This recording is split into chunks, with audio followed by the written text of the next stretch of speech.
আসলে বাড়ির অভিভাবক যখন তার সন্তান সন্ততিদেরকে বিসর্জন দিতে চায়, তখন প্রাণ বাঁচানোর জন্য ওই ভাসতে থাকা জলের স্রোতের মধ্যেও কোথাও যেন কিনারার সন্ধান করতে হয়। এখানে অভিভাবক বলতে আমাদের রাজ্যের সরকার, আর সন্তান সন্ততি বলতে আমার প্রিয় আদিবাসী ভাই বোনেরা। আমারও ছোটবেলাটা আমি আদিবাসী স্কুলেই পড়েছি।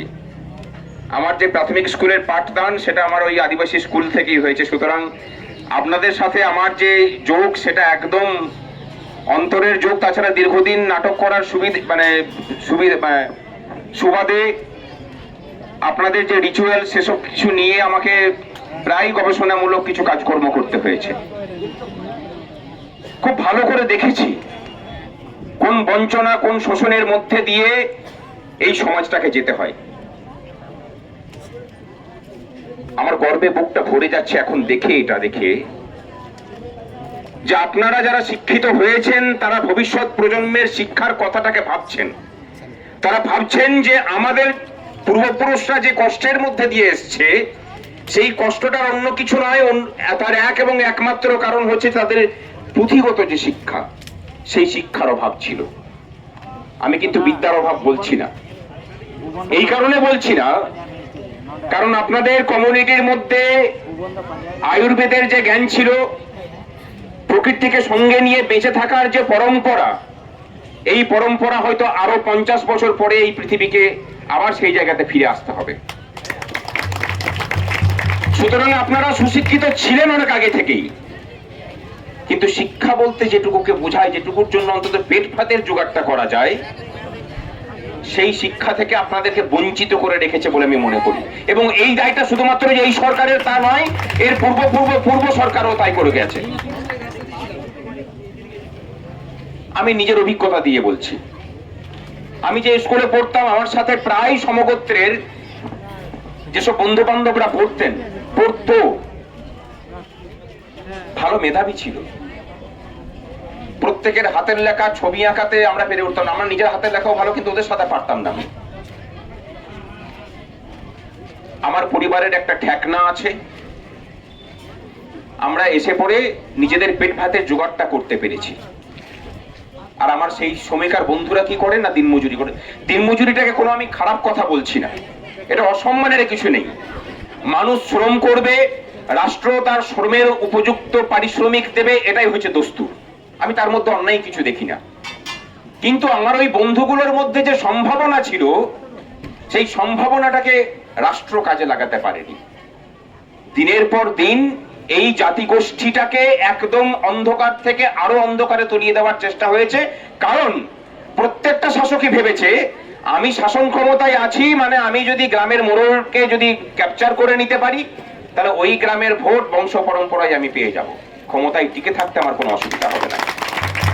এটাই কিন্তু হয়ে এসছে আপনাদের মধ্যে। এখানে যারা শিক্ষিত হয়েছেন বা আপনাদের যারা উচ্চ পদে চাকরি করছেন, যাদের বাবা মারা চাকরি করতেন না, তাদের 95%কে গবেষণা করে আপনারা দেখুন তথ্য নিয়ে, তারা প্রত্যেকে কোনো না কোনো আবাসিক হোস্টেলে থেকে তারা পড়াশোনা করে বড় হয়েছে।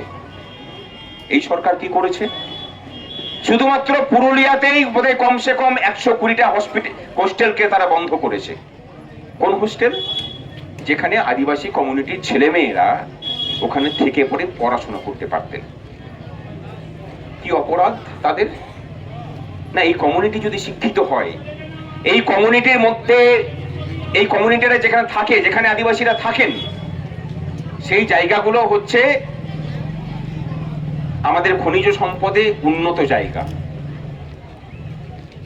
যেখানে যেখানে আপনাদের শিক্ষার আলো পৌঁছেছে, সেখানে যখন খনিজ সম্পদ উত্তোলন করতে যাচ্ছে, অন্য জায়গাতে যে কম্পেনসেশন দেওয়া হয়, আপনাদেরকে কম্পেনসেশন অনেক কম দেওয়া হচ্ছে।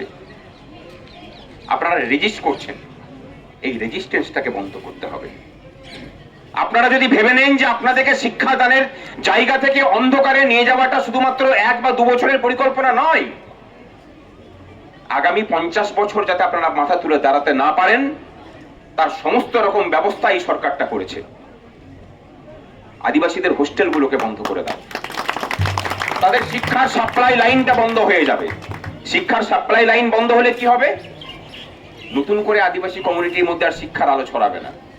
সন্ধ্যেবেলায় মদের ব্যবস্থা করে দিয়েছে গোটা বাংলা জুড়ে। বাংলা এখন মদে প্রথম। মদ খাবি আর উল্টে পড়ে থাকি, শিক্ষা মাথার উপরে উঠুক। আর সারাদিন ধরে আমি তোকে কাজ করাবো, 500 টাকা যদি বেতন হয়, সরকার দয়া দাক্ষিণ্য করে 300 টাকা দেবে বা 200 টাকা দেবে, আর মাসের শেষে লক্ষ্মী ভান্ডারটির ব্যবস্থা করে দেবো। আর অধিকার চাইতে আসিস না। এই যে সরকারের নীতি, সেই জায়গাতে আপনারা যে এখানে মাথা উঁচু করে যে লড়াইটা লড়ে যাচ্ছেন, আমি আমাদের সমস্ত শক্তি দিয়ে আপনাদের পাশে আছি। যেরকম ভাবে থাকলে পরে আমরা আপনাদের পাশে থাকতে পারি, তার সমস্ত রকম ব্যবস্থা আমরা করব। কেন এত বছর পরেও আদিবাসী ভাই বোনেদেরকে তাদের নিজেদের ভাষায় পড়ার জন্য ধর্ণা দিয়ে বসে থাকতে হবে? ওই অন্যান্য কমিউনিটি যারা সংখ্যালঘু আছেন তাদেরকে তো বসে থাকতেন, তাদেরকে না চাইতেই দিয়ে দিচ্ছেন, হোস্টেল দিচ্ছেন, সংরক্ষণ দিচ্ছেন। আর আদিবাসী ভাই বোনেদের যে সংরক্ষণ, সেই সংরক্ষণ কেটে অন্য জায়গাতে বিলি করা হচ্ছে। বিগত 12 বছর ধরে আমরা ভেবেছি আমরা একটা আরটিআই করব, যে আদিবাসী কোটাতে কারা কারা পড়াশোনা করেছেন বিভিন্ন ডিপার্টমেন্টে বিভিন্ন জায়গাতে, এবং কারা কারা চাকরি করছেন আদিবাসী কোটার সুযোগ নিয়ে, তার তথ্য চাইব। এটা কথা দিয়ে গেলাম। সংগ্রামী যৌথ মঞ্চের পক্ষ থেকে এবং উস্তি ইউনাইটেড প্রাইমারি টিচার্স ওয়েলফেয়ার অ্যাসোসিয়েশনের পক্ষ থেকে অনেক তথ্যই হয়তো আপনাদের কাছে আছেও, কিন্তু শুধু তথ্য থাকলে হবে না, সেই তথ্যকে টেনে নিয়ে আদালত পর্যন্ত যেতে হবে। গিয়ে যে লোকগুলো আদিবাসীদের কোটাতে চাকরি করছেন, তাদেরকে চাকরি থেকে বের করার ব্যবস্থা করতে হবে। আমরা লড়াইটা দুর্নীতির বিরুদ্ধে করছি। আমরা মনে করি যে পুরুলিয়ার ওই হোস্টেল বন্ধ হওয়া, জায়গায় জায়গায় যেখানে যেখানে আদিবাসীদের সংখ্যা বেশি আছে, সেখানে সেখানে আলচিকি ভাষাতে, সাঁওতালি ভাষা অলচিকি লিপিতে পড়াশোনা করার যে সুযোগ থেকে বঞ্চিত এই কমিউনিটিকে করে রাখা হচ্ছে, তার প্রতিবাদ হওয়া প্রয়োজন। এবং প্রতিবাদটা শুধুমাত্র রানীগঞ্জে সীমাবদ্ধ রাখতে হবে না, দরকার হলে এই প্রতিবাদটাকে আপনাদেরকে কলকাতায় পৌঁছে দিতে হবে। অচল করুন। আজকে আমি শৈলবাগানকে এসে পড়েই বললাম যে এখানটা থেকে ছেড়ে এখানে থাকতো 20 জন বসে, এখানে তোমাদেরকে সভাটা ওই রাস্তার মাঝখানে করতে হতো। তুমি যে জায়গায় ঢুকে বসে আছো সেখানে মানুষ জানছে না, দেখছে না। রানীগঞ্জে কোনো সভা উন্মুক্ত জায়গাতে করতে হতো সভাটাকে। ভবিষ্যতে তোমরা যখন ডাকবে এই অবস্থান চলাকালীন উন্মুক্ত জায়গাতে রাখো, মানুষ দেখুক যে তোমাদের দাবির আওয়াজ। যে রাজ্যের 12% মানুষ আদিবাসী কমিউনিটি থেকে আসেন, তাদের অধিকার যখন সরকার একের পর এক কেড়ে নেয়, দিনের পর দিন যখন আপনাদের উন্নয়ন খাতের পয়সা কমে যায়, তখন প্রতিবাদটা শুধুমাত্র আদিবাসী কমিউনিটিদের মধ্যে সীমাবদ্ধ থাকলে হয় না। তথাকথিত অনাদিবাসী বলে যারা নিজেদেরকে মনে করেন, যারা শিক্ষিত বলে মনে করেন কলকাতার বাবুরা, তাদেরকেও এগিয়ে আসতে হবে। কিন্তু দুঃখের বিষয়, পশ্চিমবঙ্গে সবকিছুই কিলো দরে বিক্রি হয়। পশ্চিমবঙ্গের সবকিছুই কিলো দরে বিক্রি হয়। প্রতিবাদ বিক্রি হয়, সেখানে প্রতিবাদীদের হয়ে কথা বলাটাও বিক্রি হয়। এত কিছুর পরেও সরকার পেরে উঠছেন আপনাদের সাথে। কোথাও যেন ভয় করছে যে এরা বিজেপির লোক হয়ে গেছে, এদিকে আমি দিয়ে পড়ে কি করব। যে আমাকে ভোট দেয় আমি তার জন্য দেব। এই যে প্রশাসনের সরলীকরণ নীতি, এর বিরুদ্ধে রুখে দাঁড়াতে হবে। এই লড়াইটা শুধুমাত্র আপনাদের একার লড়াই নয়, এই লড়াইটা আমাদের সকলের বলে মনে করি। কারণ আমার স্কুলেও যে আদিবাসী ছেলে মেয়েটা পড়ছে, তারও অধিকার আছে সাঁওতালি নিজের ভাষাতে তার পড়াশোনা করার। কেন পাবে না সেই অধিকার? সংবিধান তো সেই অধিকার প্রত্যেকটা মানুষকে দিয়ে রেখেছে। কোন অধিকারে পশ্চিমবঙ্গ সরকার তাকে আটকে রাখতে পারে? আমার মনে হয় গোটা দেশ জুড়ে যদি সমীক্ষা চলে, বিগত 12 বছরে পশ্চিমবঙ্গের আদিবাসীদের আর্থিক সামাজিক সমস্ত অবস্থা তলানিতে গিয়ে ঠেকেছে। অন্যান্য রাজ্যের আদিবাসীরা কিন্তু অনেকটা এগিয়ে গেছে। পশ্চিমবঙ্গের অবস্থা সব থেকে খারাপ। এই জায়গা থেকে ঘুরে দাঁড়াতে হবে বন্ধু। আপনাদের পাশে আছি, কথা দিচ্ছি যে কোনো একটা দিন আপনাদের সারাদিন এসে পড়ে এখানে অনশনে বসবো। আর এই আন্দোলনকে শুধুমাত্র এখানে ছড়িয়ে না রেখে যাতে অন্য জায়গায় নিয়ে ফেলা যায়, তার প্রচেষ্টাও করছি। আমরা চেষ্টা করবো আপনাদের কোনো এক প্রতিনিধি দলের সাথে যাতে রাজ্যপালের মিট করিয়ে দেওয়া যায়, কারণ এই কলেজটা এখনো পর্যন্ত বর্ধমান ইউনিভার্সিটির আন্ডারই আছে, তাই তো? কাজী নজরুল, তার উপাচার্য হচ্ছেন, আচার্য হচ্ছেন রাজ্যপাল। তার কাছেই গিয়ে কথা বলা যাক যে কেন এখানে চালু করা যাবে না। তিনি সরাসরি বলুন, এবার হস্তক্ষেপ করুন। আপনারা একটা চিঠি লিখুন রাজ্যপালের সময় চেয়ে, আমরা চেষ্টা করব রাজ্যপাল মহোদয়ের সাথে আপনাদের প্রতিনিধিদের যাতে দেখা করিয়ে দেওয়া যায়। আর শুধুমাত্র এখানে কোর্স চালু করলে হবে না, তার জন্য যাতে উপযুক্ত পরিকাঠামো তৈরি করা যায় তার জন্য লেগে থাকতে হবে। এবং তার সাথে সাথে যেসব হোস্টেলগুলো বন্ধ হয়েছে সেই হোস্টেলগুলোকে খোলা করাতে হবে। সেই হোস্টেল না খুললে পরে ভবিষ্যৎ প্রজন্মের ছেলে মেয়েরা তৈরি হবে না। হোস্টেল না খুললে পরে, যেটা আপনাদের নিয়ম অধিকাংশ ক্ষেত্রে 95% আদিবাসী সাথীদের বাবা মাকে পেটের দায়ী কাজে চলে যেতে হয় সকালবেলায়। ক্লাস 2-3-তে পড়ে বাচ্চা, তখন থেকে সেকে রান খেতে হয়। তার কোনোদিন ইচ্ছা গেলে স্কুল আসে, কোনোদিন যায় না। একটু বড় যখন হয় তখন সে ভেসে চলে যায়। এই জায়গা থেকে যদি ঘোরাতে হয়, দাবি হোক প্রত্যেকটা ব্লকে ব্লকে যেখানে আদিবাসী কমিউনিটির মানুষজন বাস করেন সেখানে সেখানে হোস্টেল খুলতে হবে। তুমি যেগুলোকে বন্ধ করে রেখেছো সেগুলো তো খুলতেই হবে, সাথে এগুলোতে নতুন করে তৈরি করার চেষ্টা করো। এই শুধুমাত্র রাজ্য সরকারের কাছে নয়, কেন্দ্র সরকারের কাছেও জানাতে হবে।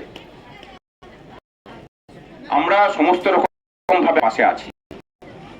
আরো ভালো লাগছিল, শৈলমান আমাকে ভিডিও পাঠিয়েছিল, আপনাদের স্লোগানগুলো দেখছিলাম।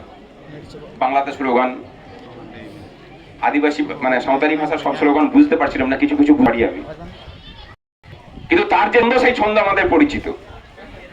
আমরা সংগ্রামী যৌথ মঞ্চ এবং উস্তি প্রথম এই ছন্দ ভেঙেছিলাম এবং এই ছন্দের জন্ম দিয়েছিলাম। যে আন্দোলন হবে, আন্দোলনের মধ্যে একটা সৌন্দর্য থাকুক,